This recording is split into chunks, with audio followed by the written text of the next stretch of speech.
Hello, Year 13. We're on to the second half of the acids and bases topic, and that starts with a lesson on buffers. Traditionally, students find this quite difficult to get their heads around, so expect to have to watch this video a couple of times. Remember, go at your own pace, make sure you understand each step. I think the specification actually breaks things down quite nicely for this one. It breaks it down into the definition, how you make a buffer, how they work, and how to calculate the pH. The hardest point will be that third point there. There's quite a lot of long answer questions that you have to write about these, where you have to express your knowledge and use a lot of quality and written communication marks. Just so listen carefully and be prepared to have to answer one of those in class on Wednesday. So how do you define a buffer? A buffer is a solution that minimises pH change on the additions of small amounts of acid or base. You probably use them in biology to try and keep an enzyme at the right pH for it to be operable. We make them from mixing a weak acid and a salt of its conjugate base. To demonstrate what I mean, I've got a couple of examples. For example, ethanoic acid and sodium ethanoate, propanoic acid and sodium propanoate, etc. You have to add both of those two things, the weak acid and the salt of the conjugate base, i.e. the anoate, if it's a carboxylic acid. So how does a buffer work? Well, there's two equations that we can think of as being set up when we add these things into our buffer.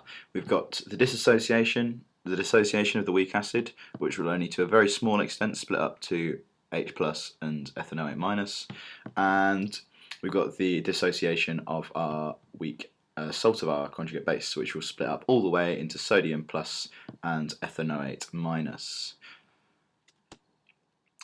I always like to think about buffers as being sinks and reservoirs of H plus. So you have an H plus sink and an H plus reservoir. What do I mean by that? Well, reservoir is, in terms of water, if we think about it in terms of water, reservoir is where you store lots of water for when you need it, and a sink is where you put excess water that you don't need. This is our H plus reservoir. It's the weak acid. We can get H pluses out of the weak acid, but at the moment, while it's in that form, the ethanoic acid form, the H pluses aren't contributing to the pH of the solution. And our reservoir, this is our sink. We can bond H pluses to this ethanoate group. If we have too many H plus ions, they'll bond up with the ethanoate ions to form more ethanoic acid. So what happens if we add H plus? Well, the extra H plus goes down our H plus sink. It reacts with the CH3O minus ions to form more ethanoic acid ions. Sometimes I like to think about this in terms of Le Chatelier's principle. If we add more H plus ions, we've already got loads and loads of these. If we have more of these, we move the position of equilibrium will move to the left to counteract. So we've got more of this, the equilibrium shifts to the left to compensate, so we don't actually have a change in our H plus concentration and therefore no change in pH. If we add OH minus, we're going to use up some of our H plus reservoir to counteract that. The H plus in equation 1, that's this stuff over here, it's going to react with the OH minus to form water. That's going to move the equilibrium back towards the right, providing us with more H plus to react with all of the OH minus until it's all gone.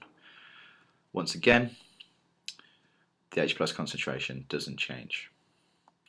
The salt of the conjugate base is really important because it's what we bond stuff with the H plus ions to form more of the weak acid. It's why it's the sink. I know it didn't feature in the two equations we were looking at then, but we wouldn't be able to do move the equilibrium back to the left for the on the addition of H plus if we didn't have enough conjugate base ions. Finally, we need to talk about how to calculate the pH of a buffer. That's the pH the buffer is going to maintain when we add small amounts of acid or alkali. So we use the Ka equation once again, but in this case, the H plus concentration is not equal to the A minus concentration because we've got two different things we put in. So we take the CH3COO minus concentration to be the initial concentration of the conjugate base salt.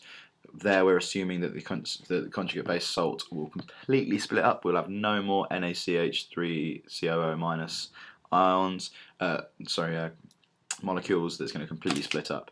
And then we assume that the weak acid is not split up at all, and we take the concentration of the weak acid to be the initial concentration. Let me show you that in an example. So for example, if we were calculating the pH of a buffer that we made from 0.3 molar sodium ethanoate and 0.45 molar ethanoic acid, we'd rearrange this equation to make H plus the product, the subject. We made H plus the subject, so we do the Ka times by the concentration of ethanoic acid divided by the concentration of ethanoate, giving us the concentration of H plus, and then we simply do the minus log base 10 of that, which gives us a pH of 4.59. As a little pro tip, the pH of an ethanoic acid buffer solution is never gonna vary that much. The lowest I think I've ever seen one in an exam question was 3.8, and the highest I've ever seen one was maybe 4.8. It's not going to vary a lot, so expect it. If you've not got an answer around this region, having calculated the pH of an ethanoic acid buffer, you've probably done something wrong. Normally they're about 4.5. Okay, that's all for this week. Expect to come into the lesson prepared to answer questions about how buffers work in an extended manner. Thanks very much.